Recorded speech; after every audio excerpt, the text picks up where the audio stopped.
लगाने पर 10,000 रुपए जुर्माना रखा गया है। पूरा दिन सड़कों पर वसूली चल रही है। ठीक है, आपने अपनी तरफ से वसूली कार्यक्रम शुरू कर दिया है, लेकिन अस्पताल में बेड ना मिलने पर सरकार पर कितना जुर्माना होना चाहिए? वेंटिलेटर ना मिलने पर सरकार पर कितना जुर्माना होना चाहिए? कोरोना टेस्ट ना होने पर सरकार पर कितना जुर्माना होना चाहिए? शमशान में मुर्दा जलाने के लिए लकड़ियां ना होने पर सरकार पर कितना जुर्माना होना चाहिए? शमशानों में दिन दिन भर मुर्दा जलाने की वेटिंग के लिए सरकार पर कितना जुर्माना होना चाहिए?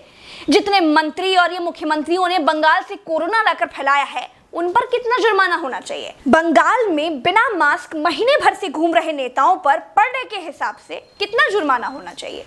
क्या सरकारों की कोई जवाबदेही बची है देश में? क्या सरकारों से सवाल पूछने वाला बचा है कोई देश में? क्या कोई पूछ सकता है कि 1 साल से देश कोरोना महामारी झेल रहा है, आपने पूरे देश में कितने नए हॉस्पिटल बनाए हैं? अगर नहीं बनाए तो क्यों नहीं बनाए हैं? क्या कोरोना आपदा में घिरे देश को 1000 करोड़ के नए संसद भवन की जरूरत थी? क्या देश को 300 करोड़ के नए बीजेपी दफ्तर की जरूरत थी? क्या देश को तत्काल 1100 करोड़ के राम मंदिर की आवश्यकता थी? मंदिर के लिए चंदा मांगा जा सकता है तो हॉस्पिटल बनाने के लिए भी सरकार चंदा मांग सकती थी, लेकिन अस्पताल बनाने की नियत नहीं थी। मूर्ति बनाने की नियत थी तो बना दी। सरकारों ने अस्पताल नहीं बनवाए। क्या इस देश की पब्लिक सरकारों पर कोई जुर्माना लगाएगी?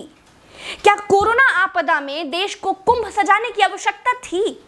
क्या देश को कोरोना महामारी के बीच बंगाल चुनाव में रैलियों की आवश्यकता थी? नहीं थी। देश को अस्पतालों की, डॉक्टरों की, कोरोना की दवाइयों की जरूरत थी। कुछ दवाइयां बनाई भी तो वाहवाही के चक्कर में विदेश भेज दी। आधे अधूरे टीकाकरण में देश अभी अटका हुआ है। और ये कैसा टीका बनाया है जिसे लगाने के बाद भी कोरोना हुआ जा रहा है? क्या कोई सवाल पूछेगा?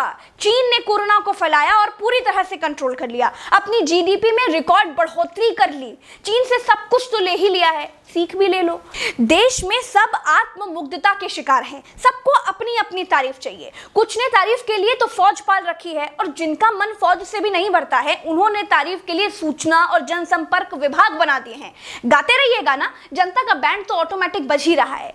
जिनके अगल बगल से कोरोना से लाशें नहीं उठी है ना, वो मेरी बात को नहीं समझ पाएंगे। जो कोरोना की पीड़ा से गुजरे हैं, जिन्होंने कोरोना से मरे हुए लोगों को शमशान में जलते देखा है, जिन्होंने कतार में लंबी लाशें देखी हैं, वो जान जाएंगे कि मैं क्या कह रही हूं और क्यों कह रही हूं।